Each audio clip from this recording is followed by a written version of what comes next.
फिर से एक बार सुप्रीम कोर्ट के माहौल में गर्मा गर्मी देखने को मिली। एक बार फिर से chief justice of India DY Chandrachud एक लॉयर पर ऐसे भड़के कि कोर्ट में बैठे सभी लॉयर्स देखते रह गए। और ये तो होना ही था।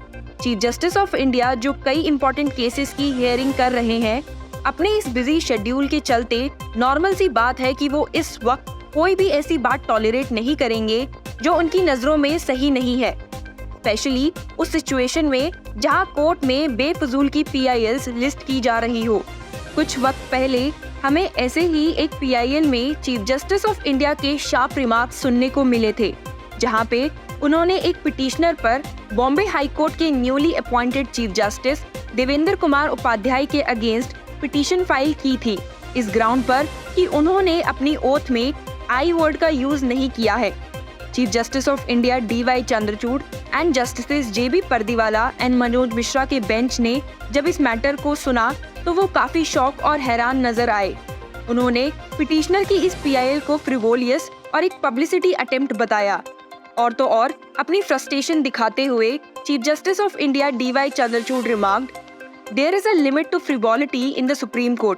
A minute of our time has an impact on finances. We have to sit down and read these matters and burn the midnight oil.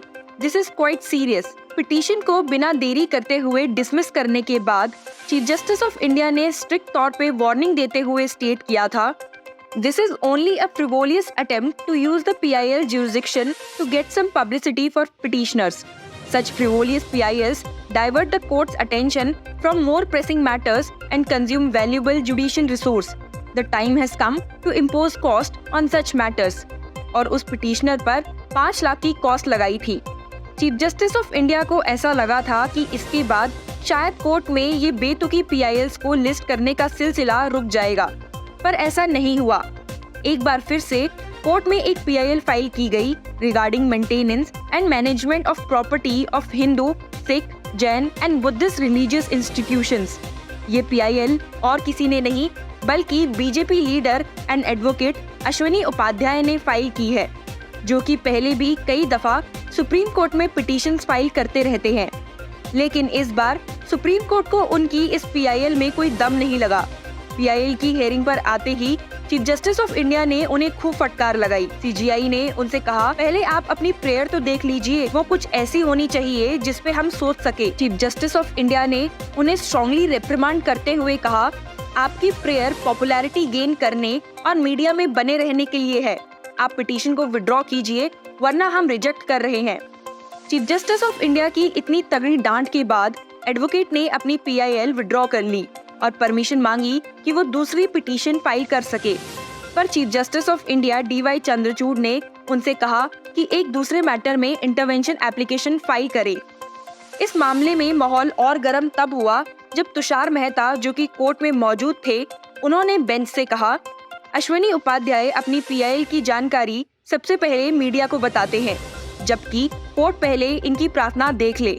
ये अपनी पिटीशन में जिन मुद्दों पर कोर्ट का आदेश चाहते हैं, वो अधिकार तो पहले ही संविधान में लिखा हुआ है। दरअसल सुप्रीम कोर्ट में एप्लीकेशन फाइल करके देश भर के तमाम धार्मिक स्थलों के मैनेजमेंट के लिए एक यूनिफॉर्म लॉ बनाने की गुहार लगाई गई थी। एप्लीकेशन में कहा गया कि हिंदू, सिख, बौद्ध और जैन समुदाय को धार्मिक स्थलों की मेंटेनेंस एंड मैनेजमेंट का वैसा ही अधिकार मिलना चाहिए जैसा कि मुस्लिम समुदाय को मिला हुआ है। पिटीशन में ये भी कहा गया कि हिंदुओं, सिख, जैन और बौद्ध के धार्मिक संस्थानों और स्थलों की maintenance and management state government के हाथों में है। इसीलिए जो लॉ बनाया गया है उसे रिजेक्ट किया जाए, क्योंकि ये लॉ कॉन्स्टिट्यूशन के प्रोविजंस के अगेंस्ट है।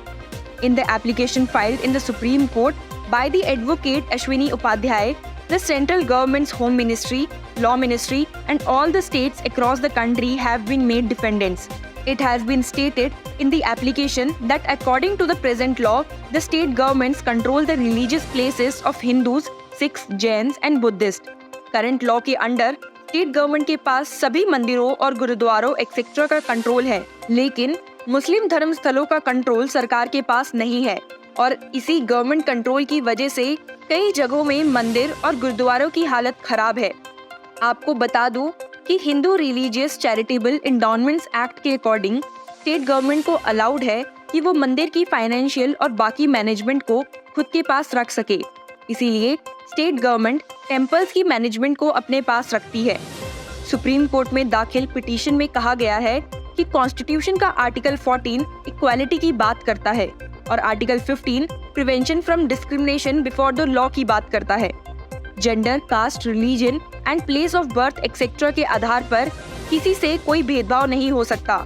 इसीलिए पिटिशनर में ये मांग की गई थी कि Hindus, Sikhs, Jains and Buddhist को भी सेम राइट्स मिले जो कि मुस्लिम्स को मिले हैं for the maintenance and management of religious places. Along with this, Hindus, Sikhs, Jains and Buddhists should also get the right to make movable and immovable property for religious places.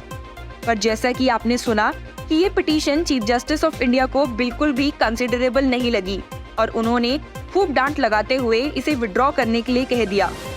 पर जैसा कि chief justice of India ने ये भी कहा कि advocate Upadhyay intervention application file कर सकते हैं, इसका मतलब ये हुआ कि वो इस बात पर थोड़ा इंटरेस्टेड है।